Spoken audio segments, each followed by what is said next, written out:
Every morning, before the sun had fully risen and before the office lights blinked on, a woman named Myra walked quietly through the big glass doors of the tall building.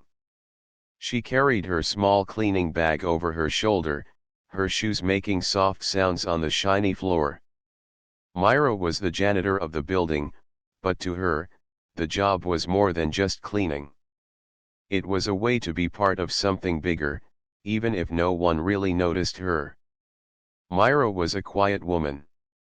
She did not speak much, and she never asked for attention. Her hair was always tied back in a neat bun, and her eyes looked kind, but tired.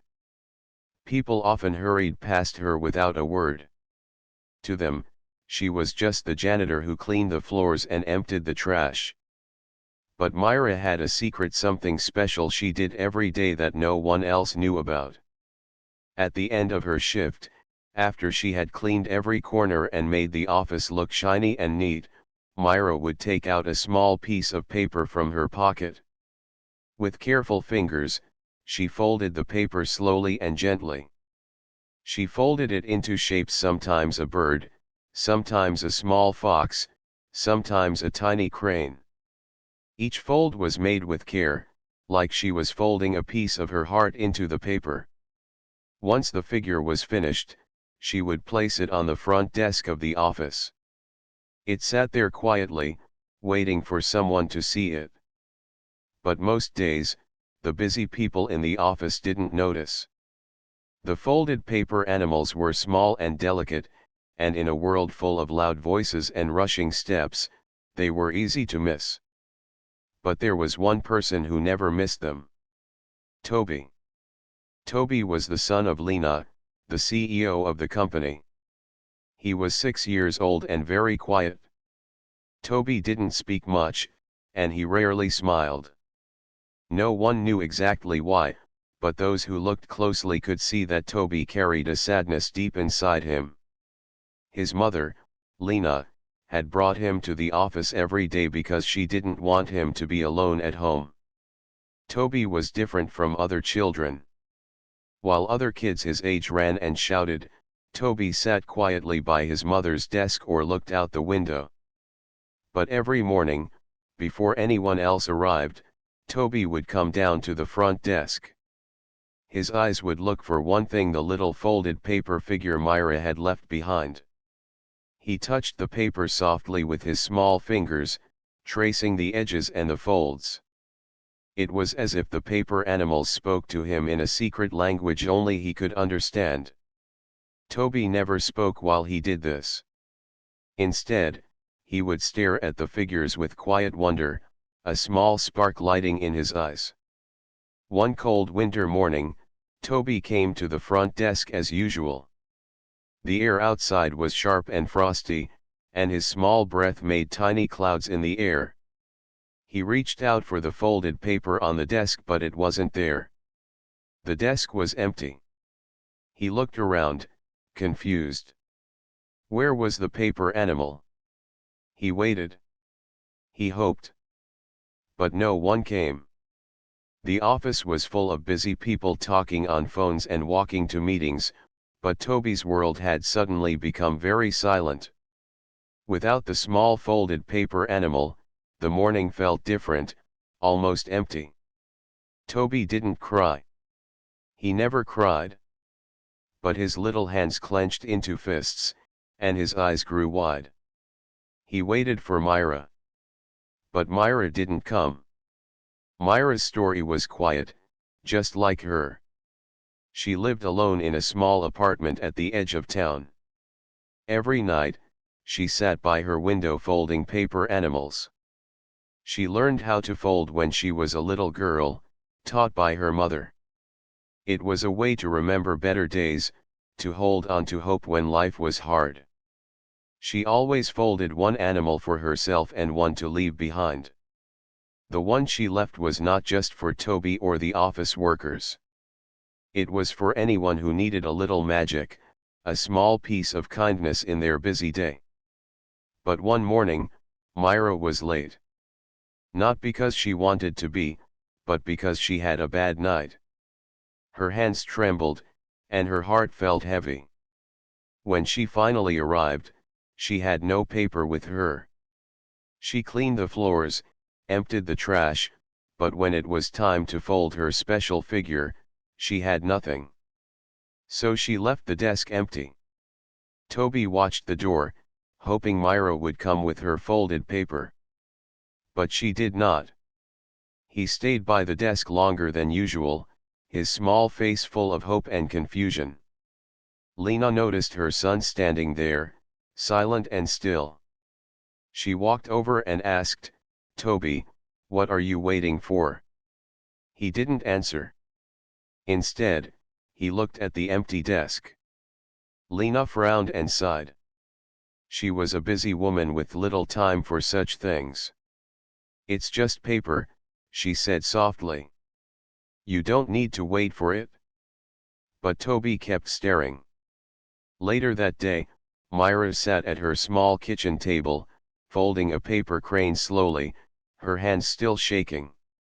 She thought of Toby's quiet eyes, waiting every morning. She wondered if he knew the stories behind the folds, or if he just felt comfort in their silent company. Myra folded the crane carefully, as if she was folding her own hope into the paper.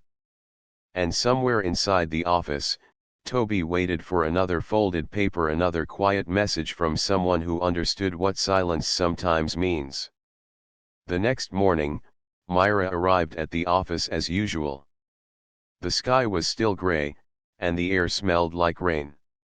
She carried her cleaning bag, but this time, her steps felt heavier. Her heart was a little tired from the night before, but she told herself to be strong. She had to go to work. Myra began her cleaning quietly. She wiped the windows, swept the floors, and emptied the trash bins. The office was empty and calm, except for the soft sound of her broom on the floor. It was her routine, a quiet dance in a busy world. After finishing the big meeting room, Myra sat down on a small chair near the front desk. She reached into her pocket for the small square of paper she always kept. Today, she wanted to fold something special, a fox. It was Toby's favorite animal, she thought. But as she tried to fold the paper, her hands shook. She was nervous, afraid that someone might see her folding instead of cleaning. She folded slowly, trying to be careful and quiet. Suddenly, the door opened. Lena, the CEO, came in early that morning. She had a sharp look on her face, and her eyes caught sight of Myra folding paper instead of cleaning. "What are you doing?" Lena asked, her voice cold and sharp. Myra froze. She looked up, surprised. I am folding a paper animal," she said softly. Lena frowned. "You are paid to clean, not to fold paper," she said. "This is an office, not a playground." Myra's heart sank. She wanted to explain that folding helped Toby, but the words got stuck in her throat. She only nodded. Lena continued, "If you want to waste time folding paper, then maybe this is not the right place for you." Myra felt the weight of the words like a heavy stone on her chest. She looked at the small fox she had just folded. It was not perfect, but it was made with care. "I'm sorry," Myra whispered. "I will clean now." But Lena shook her head. "No, I have decided. You must leave." Myra's hands trembled. She felt tears come, but she blinked them away. She packed her cleaning supplies slowly and walked out of the building without saying goodbye. The office felt different after she left, emptier, colder. Toby waited by the front desk, as he did every morning. But today, Myra was not there. There was no folded fox waiting for him. Toby's eyes filled with quiet sadness. He stood still, not moving, watching the door. He did not cry, but inside, he felt a small crack growing. At lunch, Lena found Toby sitting alone in the corner, staring at the empty desk. "Toby, why don't you eat?" she asked, trying to sound gentle. Toby did not answer. "Are you upset about Myra?" Lena asked. He looked at her but said nothing. Lena felt a strange feeling in her heart. She realized she had been too harsh. She had not understood Myra or Toby. That evening, Myra sat in her small apartment. The walls were bare, and the only light came from a small lamp on her table. She folded another paper animal, a small crane. She folded slowly, thinking about Toby's quiet eyes and the little smile she sometimes saw when he looked at her folded animals. Myra wanted to call Lena, to explain, but she did not know how. She felt lost. She looked at the folded crane and whispered softly, "I am sorry." The next day, Lena sat in her large office. She stared out of the window, thinking about what had happened. She felt uneasy. Something about the situation did not feel right. She remembered Toby's silence, his sad eyes, and the way he always waited for Myra's paper animals. She wondered what those small figures really meant to him. She picked up her phone and looked for Myra's number. Her finger hesitated over the call button. But she did not call. Meanwhile, Toby found a small piece of paper on the floor near the desk. It was folded into a tiny swan. He held it carefully in his hands. For a moment, he felt a small warmth in his chest. He placed the swan on his mother's desk. Lena saw it when she came back to the office. She picked up the paper swan and looked around. But Myra was nowhere to be seen. That evening, Lena asked her assistant about Myra. "Where is she?" she asked. "She left yesterday," the assistant replied. Lena felt a sudden rush of regret. "Did she say why?" "No," the assistant answered. "She just packed her things quietly." Lena sat back in her chair. She thought about Toby and the small paper animals. Maybe, she thought, there was more to Myra than she had seen. The next morning, Toby waited by the desk again. But there was still no paper animal. He touched the empty space where the animals always sat. His small fingers trembled. He looked at his mother and whispered, "Myra." Lena heard the word clearly. It was the first word Toby had spoken in a long time. Her heart tightened. She walked to Toby and knelt down. "We will find her," she said softly. "I promise." Toby looked at her, hope shining faintly in his eyes. And for the first time in many days, a small smile appeared on his lips. Days passed since Myra had left the office. The place seemed quieter and emptier without her. The shiny floors were clean, but something was missing, something no mop or broom could fix. Toby, Lena's son, felt that absence every single day. He waited by the front desk each morning, just like before. But now, there was no folded paper waiting for him. No animals, no birds, no tiny creatures made from plain sheets of paper. Only silence. Toby didn't cry. He never cried. But his small body grew more still, as if he was carrying a heavy, invisible weight. He stopped talking. For weeks, not a single word came from his lips. Lena watched her son closely. His quietness was louder than any noise in the busy office. One morning, Lena found Toby sitting on the floor beside the front desk. He was staring at the empty space where Myra's folded animals used to sit. "Toby," she said gently, "do you want to talk to me?" He didn't answer. She knelt down beside him and asked again, "What is wrong, my dear?" Still, no words. Lena's heart ached. She had always known Toby was different, but now she saw just how much he needed something she had not understood before. At lunch, Lena sat alone in her office, thinking about Myra and the folded paper animals. She thought about the moment she saw Myra folding paper, and how quickly she had judged her. Her mind went back to the cold morning when she told Myra to leave. "I was wrong," she whispered to herself. "I did not understand." She wanted to fix things, but she didn't know how. Back in the small apartment Myra had left, the air felt heavy and still. Myra sat by the window, folding a small paper crane again. Her fingers moved slowly, as if each fold was a prayer. She thought about Toby and his silent waiting. She wondered if he missed the animals as much as she missed the office. She missed being part of something, even if it was just a small role in a big company. Myra did not know where she would go next. The world outside felt big and lonely.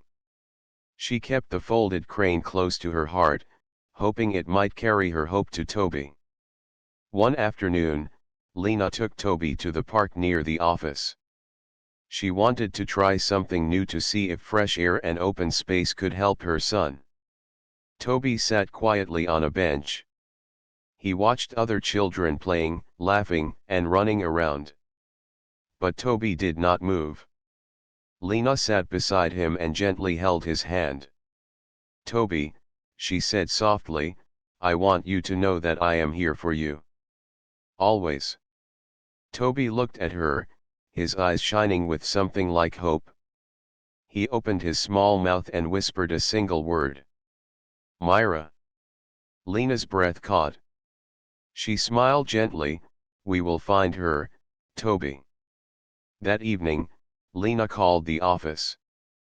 "Where is Myra now?" she asked her assistant. "We don't know," came the reply. She didn't say where she was going. Lena felt a sudden determination. She would find Myra. She owed that to Toby. And maybe, just maybe, Myra could help bring her son's voice back. The next day, Lena went to places she thought Myra might visit: the small cafe down the street, the public library, even the quiet park where Toby and she had sat. She showed Myra's photo to people, asking if anyone had seen her. Most people shook their heads, but a few smiled kindly and wished her luck. Hours passed, and Lena felt tired but hopeful. Just as she was about to leave the park, she saw a figure sitting under a large tree. It was Myra. Myra was watching children play, her eyes calm but distant. Lena approached slowly. "Myra," she said softly. Myra looked up, surprise clear on her face. Lena sat beside her and said, "I want to say I'm sorry. I was wrong to ask you to leave." Myra stayed silent for a moment. Lena continued, "My son, he misses you. He misses your paper animals. He needs you." Tears filled Myra's eyes. "I didn't know," she whispered. Lena reached out and gently held Myra's hand. "We can help each other," Lena said. Back at the office, Toby waited by the front desk. This time, he was not alone. Myra had returned. She placed a folded paper swan on the desk. Toby smiled, a small, bright smile that lit up his face. Myra looked at him and smiled back. The silence was still there, but it felt different now. It was full of hope. The morning light came softly through the tall windows of the office. The usual sounds of typing and talking filled the space, but near the front desk, a quiet moment waited to happen. Toby stood close to Myra. His eyes were wide and curious. He looked at the folded paper swan resting on the desk. It was perfect, delicate wings, folded carefully with love. For a long time, Toby didn't say a word. He just watched the swan, as if it held a secret only he could understand. Lena, watching from a distance, felt her heart beat faster. Her son had not spoken in months. Not a single word. But now, something was changing. Slowly, Toby took a small step forward. His eyes met Myra's.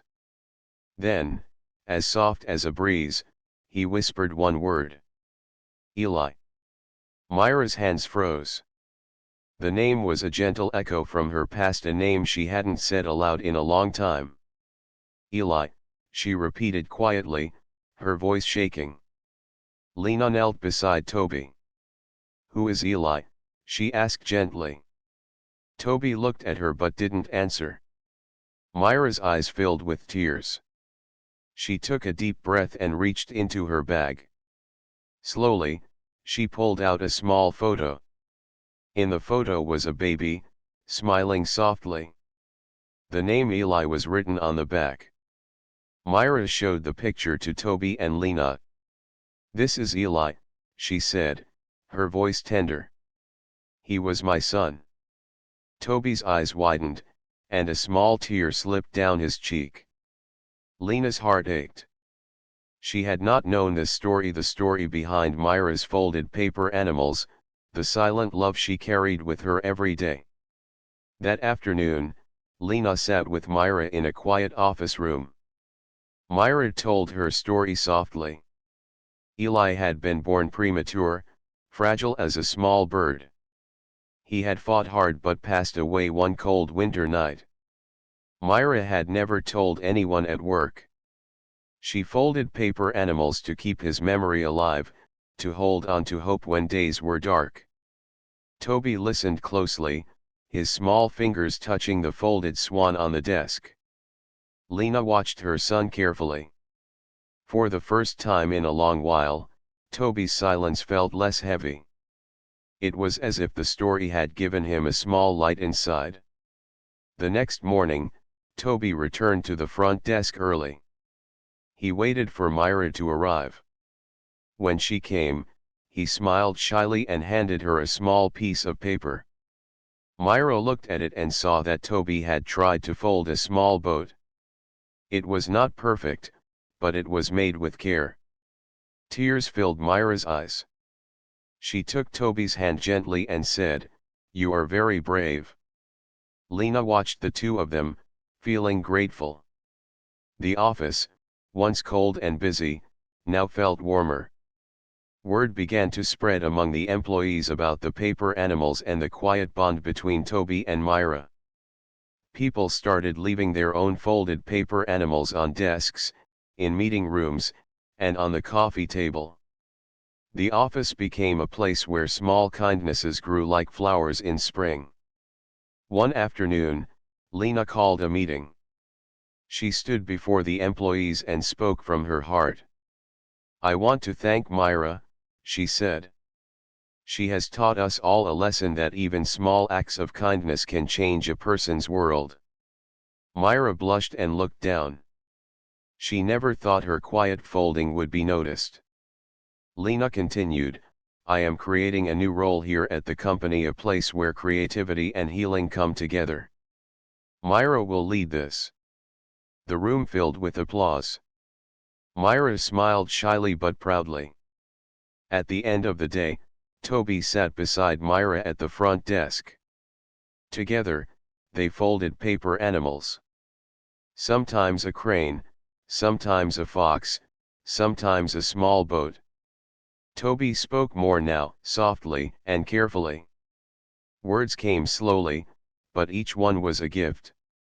"Thank you, Myra," he said one day. "For Eli. For the animals." Myra smiled and hugged him gently. The office was no longer just a place of work. It was a place of healing. Days turned into weeks, and slowly, the office began to change. The once quiet halls now held a new energy, a soft, warm feeling that spread through the walls like sunlight. Myra's new role was called Wellness Coordinator. She wasn't just the janitor anymore. She became someone special in the company, a person who helped others find peace and calm in the busy world of work.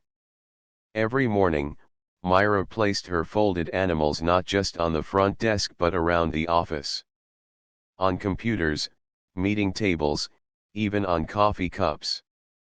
Each animal carried a message of hope, kindness, and healing. People started to look for them. They smiled when they found a paper fox or a small boat waiting for them. It reminded them to pause, breathe, and be gentle with themselves. Toby was changing too. With Myra's quiet support, he began to speak more. At first, it was small words and short sentences, but soon, he was telling stories and asking questions. Lena watched her son with wonder. She had never seen Toby so happy or so full of life. One afternoon, Lena brought Toby to Myra's small office. The room was simple but filled with soft colors and light. Paper animals hung from the ceiling, and books about kindness and courage lined the shelves. Toby smiled as he looked around. Myra knelt down and handed him a folded paper crane. "This one is for you," she said softly.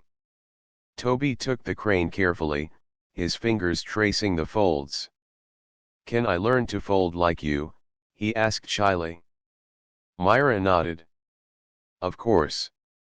And so, every day after school, Toby stayed a little longer at the office. Myra taught him how to fold paper, how to be patient and careful with every fold, just like folding a small piece of hope. One morning, a new employee joined the company. His name was Sam. Sam was nervous and quiet. He looked lost in the big office and unsure of where to go. Myra noticed him right away. She folded a small paper boat and placed it on his desk before he arrived. When Sam saw the boat, he smiled. It was the first smile anyone had seen from him that week. Later, Myra invited Sam to her office for a small paper folding session.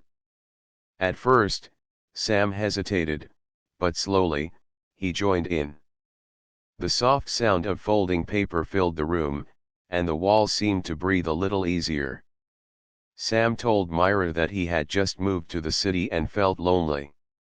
Myra listened carefully and gave him a paper crane. "This is for new beginnings," she said.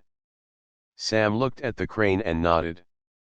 For the first time, he felt a small hope.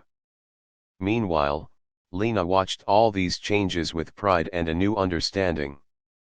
She realized that a company was not just about numbers and meetings, it was about people and their stories. She started making changes too. She opened small rooms for quiet time and creativity. She encouraged employees to take breaks and be kind to themselves. The company grew stronger, not because of profits alone, but because people felt cared for. One rainy afternoon, Myra received a letter in the mail. It was from a hospital where Eli had been born. The letter thanked Myra for the folded paper animals she had sent long ago to families in the neonatal ward. Myra smiled softly, tears in her eyes. Even though Eli was gone, her love for him had touched many lives. She folded a new paper animal, a small heart, and placed it on the desk. Toby came running into Myra's office. "Look," he said, holding a folded paper boat he had made all by himself. Myra's eyes sparkled. "You are getting very good, Toby." Toby smiled, his voice stronger now. "I want to make paper animals for everyone." Myra hugged him gently. "You have a kind heart." One evening, Lena stood by the window of her office and thought about how much had changed. She whispered softly, "Thank you, Myra. Thank you for bringing light to our lives." Myra was folding a paper crane nearby, her hands steady and calm. She looked up and smiled. "It's not me," she said quietly. "It's the love that never leaves us." The office was no longer just a place of work. It had become a place of healing, hope, and kindness. And it all started with a folded paper animal and a whispered name, Eli. The office was alive with quiet joy. The soft sound of folding paper seemed to flow through the halls like a gentle song. Myra and Toby spent many afternoons folding animals and boats, teaching others the art of origami. The company was becoming a place of kindness, healing, and hope. But there was still a secret in Toby's heart, a silence deeper than words. Though Toby spoke more now, some days he would suddenly stop talking altogether. He would sit quietly, staring at nothing, as if listening to something only he could hear. Myra noticed this and gently asked him one day, "Toby, is there something you want to tell me?" Toby looked at Myra with wide, thoughtful eyes.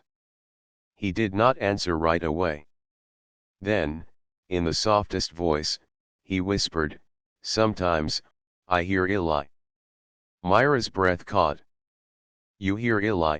she asked, her voice gentle. "Yes," Toby said. "He talks to me in the quiet." Myra reached out and held Toby's small hand. "That's a very special gift, Toby." Lena, who was nearby, listened carefully. She realized that Toby's silence was not empty.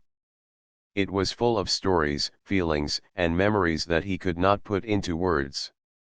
That evening, Myra sat alone in her small apartment. She folded a paper crane slowly, thinking about Toby's words. She remembered the nights when she would whisper to Eli, hoping he could hear her even when he was gone. She realized that some connections are invisible, they live in the heart and soul, beyond words and sounds. Myra decided to help Toby hold on to this gift. The next day at the office, Myra organized a special workshop called The Gift of Silence. She invited employees to sit quietly, fold paper, and listen to their own hearts. Many people came, curious and eager. Myra began the session by telling Toby's story, the story of a boy who heard his lost brother's voice in the quiet.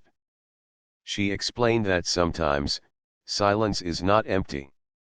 It is full of love, memory, and hope. People folded paper animals as they listened, each fold a prayer, a wish, a gift.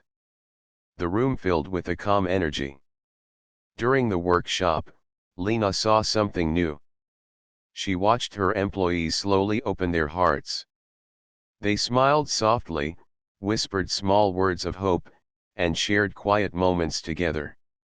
Lena felt proud.